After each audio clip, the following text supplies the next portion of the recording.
Hey, everybody, welcome back. It is really dumping outside.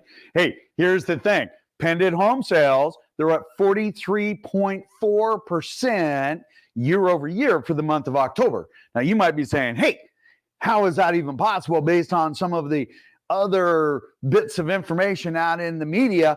How can that be true? Well, hang on. We're going to get right to it.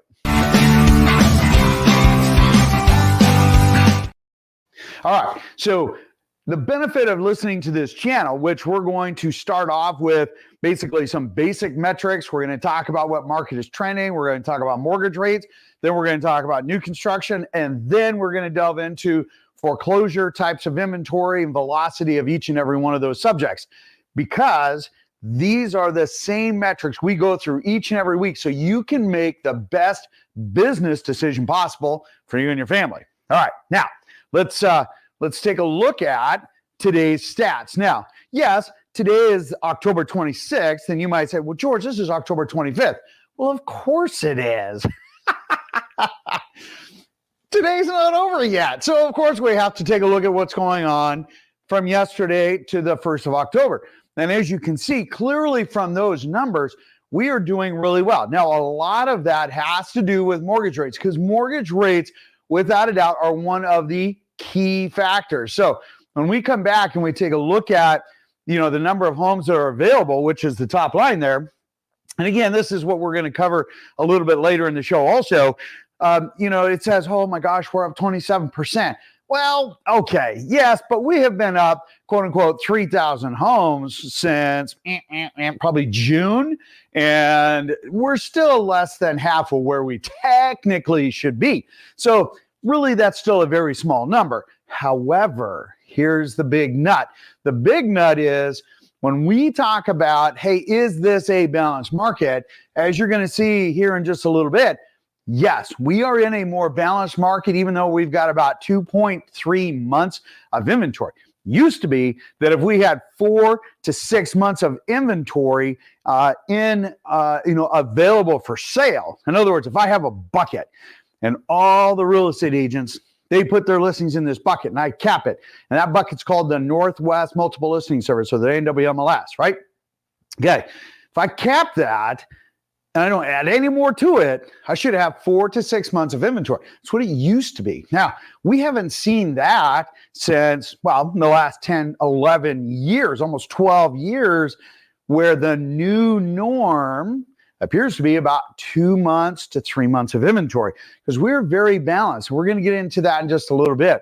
So when we take a look at, and then we go into just our headlines alone, upper left, existing home sales update still bad. Now, that's on a national level. And that is super important to understand, because we tend to buck the trend. There's about 5 or 6 different markets nationwide, and many of them on the East Coast here, or West Coast, I should say, that buck that trend. And we are bucking that trend that you're seeing in a lot of the other areas.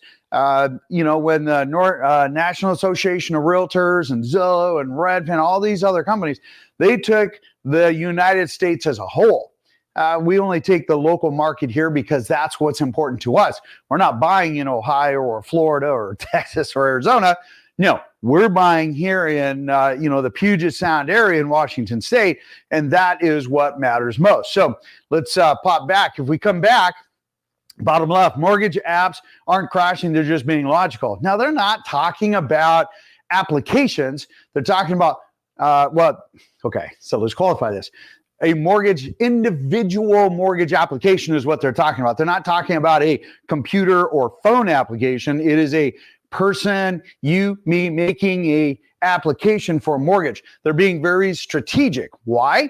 We're going to get into a little bit more, but rates keep creeping up, even though the Feds dropped their rate and the first part of November. When the Feds meet again, we're expecting them to drop rate, hopefully only about a quarter. Yes, a half a point would be nice for the commercial real estate, or what's called CRE. Your credit card payments, your HELOC payments, those will all start to come back down. But remember, when they increased them a half a point the last time, mortgage rates went up. because they don't control long-term mortgage rates, but they can affect it. And they have that negative effect. Now, granted, we'd already baked in a bunch of lower interest rate type of elements into the current mortgages that are available. However, that didn't happen now, so we'll see what happens. Anyway, all right, let's blow it back up again. All right, upper left, you can see where we're at with 30-year fixed, and you can see how we dipped down and we've been heading up and starting to plateau just a little bit.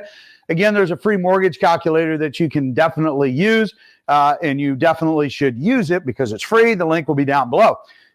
Even though our rates are 1.25% less than where we were at last year, we have been inching up. As you can see from our chart there, we have been inching up, and unfortunately, it's not very exciting, but we are still kind of, well, not just kind of, but we are plugging right along. Understand, some of the numbers that you are seeing as far as volume of sales is not 100% based on rate, as we kind of have mentioned. Some of this is seasonally normal. You might remember when I said, hey, at the end of August, first part of September, I said people go on mentally vacation. And I said, towards the end of September, first part of October, that's when we start to see buyers coming back into the market. They make that little surge before, about Thanksgiving-ish, and then they seasonally fall off again. This surge is part of what you are seeing seasonally, not abnormal, but super important to look at. And so as we delve into our numbers a little bit more, and we take a look at what has been happening in Northwest MLS, and more importantly, what's also for sellers, what's going on with market time. So as you can see on the left here, we're up 5 days year over year, as far as days on market. Now, part of that is because we've had this increased volume of resale homes, which has been super beneficial for buyers because, as you're going to see here shortly, every time we put a home on, we're taking 1.3 homes off. 900 come on, 1,300 go off. And that's a good trend. That shows a good market balance as we're kind of rolling along. Part of that, yes, has to do with mortgage rates, but on the builder side of things, it is struggling a little bit. And as you can see from the days on market with sellers, it's been inching up just a little bit. And that tells us as we hit more of that balanced market. So if we delve in a little bit tighter to the Northwest MLS, look at that. We have 910 homes on the average of the last 7 days, residential only. And we have 1,264 homes that went pended. Super important. You can see that the number of homes that were reduced, that actually went down by 100 homes down to about the mid to low sevens. Now, it was into the high nines, mid nines just the last couple of weeks. In fact, my team, they're saying, George, holy moly, look at all the price reductions. Hey, man, when sellers overprice, buyers are super, super smart. Buyers are incredibly smart, and they are not going to overpay for a home. And that is why you saw that great number of homes that came down in price because they had to match the market. Remember, the buyers are the maker of the market. The sellers are the takers. Okay, the seller can want all they want, and it's good to want, and I agree. But at the end of the day, the buyers, they make the market. They tell you what value truly is, regardless of what you think in your head, regardless if you think you have sentimental equity in your home, which is a zero value. I don't care. Well, I care about you, but I don't care about the fact that you have sentimental equity because buyers see it as a zero value. And you must keep that in mind, or your home, well, it will become a statistic. Okay. All right. Moving on. So when we come back, we take a look at the number of pended versus the number of active on market. You can see we're still taking more off market than what's coming on, right?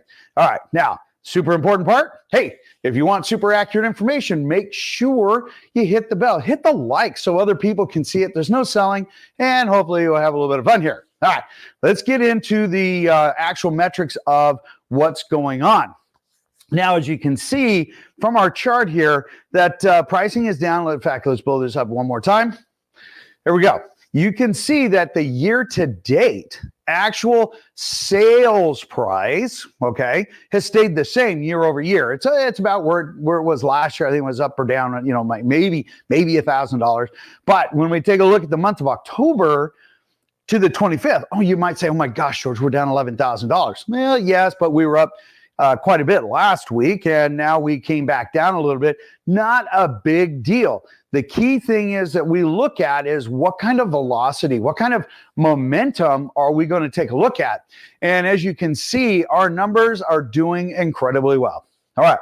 So again, when we take a look at it year to date, yes, our inventory is up basically 27%. Year to date, our sales pended are up 5.3%. And of course, sales are up 3.2%. For the month of October, sales are up 24.7. That's closed transactions versus pended transactions, which is 43.4%. And that is a super important trend that we look at that is in real time. Solds, that's looking in the rearview mirror, right? That's what's happened. And in fact, most of those solds is what we're seeing at the mid to tail end of August, September, carrying over to the closing because we have a 30-day close on average, okay? So then our pended is a dynamic number. Actives on coming in on market, as far as new listings, those are dynamic numbers, and we watch those very carefully because it helps us with trend. And we're going to be trending in a very positive direction until about Turkey Day. And then seasonally, we're going to slow down until about the middle of February. Best time to buy a home is during now and then. Sellers tend to be a little bit more negotiable. For those first-time home buyers or move-up buyers, now is a really good time to consider that because a lot of buyers tend to start stepping away as we head into the cooler months. And it just kind of goes back and forth. They really start stepping away about Thanksgiving. We're going to see that continuous surge until about Thanksgiving. Let's qualify that. All right. So when we come back and let's pull that chart back up again. When we take a look at the actual number of new homes coming on market, that's going to be a big number to pay attention to because when we look at new construction, this is why we are seeing some of these very, very, I would call inviting type of things. So note you're not going to see a huge price adjustment. What you are going to see, like here, you're going to see like pretty significant buy downs, 3.99%, let's call it 4%, 6.04 APR because it's a 2-1 buy down. Another builder's offering $30,000 in fall savings. And that is super important to understand because month end and year end are the best times to buy new construction, hands down. Builders need to get product off the table. There was a comment that was posted by an individual saying, hey, the 2-1 buy down on the interview I did with Dan Golden. He says, oh, yeah, that's like the 2008. That's a bait and switch. Now, come on, dude. That's not bait and switch. Look, you're buying down a rate so that you are taking that over the next 2 years for two reasons. One, the anticipation is that your income goes up to help offset as that payment goes up. It allows you a little bit less payment shock up front, but they are fixed rates. They're not an adjustable rate. It's fixed. You know exactly what it's going to be, exactly what it's going to be a year from now, and exactly what it's going to be 2 years from now. There's no guessing game. And in fact, one of the biggest benefits of a 2-1 buy down is if rates actually go down and you do not use all of the prepaid interest, you can actually take that, and buy down your principal with any prepaid interest not used of the 1 to 2 years and actually pay down part of your principal. That is a huge benefit. There's no bait and switch.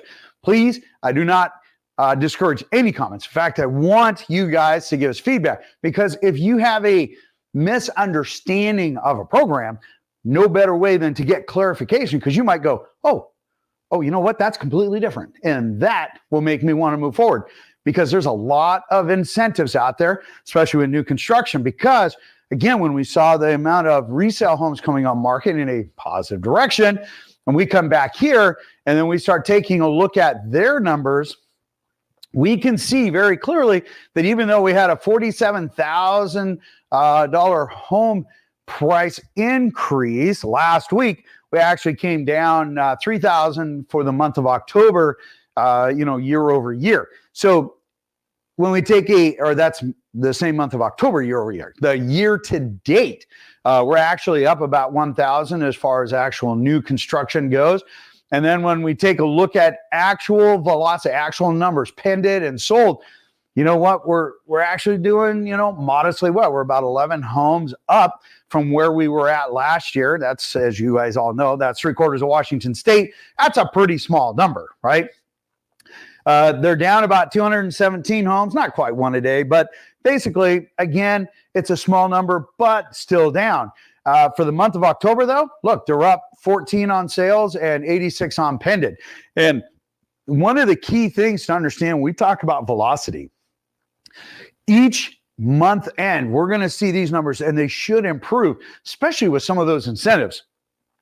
So if you're looking at new construction, okay, which there is a premium, and that's why the resale homes have been absolutely pulling market share away from the builders because, well, typically better areas, because new construction, they're getting farther and farther out. They're able to get better areas. They get typically better yards, many times updated homes. It's a give and take. It is a give and take all the way across. But with the velocity of new construction, we're still seeing that move. And that is important because that is one of the key metrics that we look at as far as the health of our economy and the health of our area. So when we come back, then that translates into, yes, bank owned. And yes, again, here's our squirrely little chart. Red is what is sold. Green is what is what is for sale. And you can see that it's just all over the chart. And part of that is because we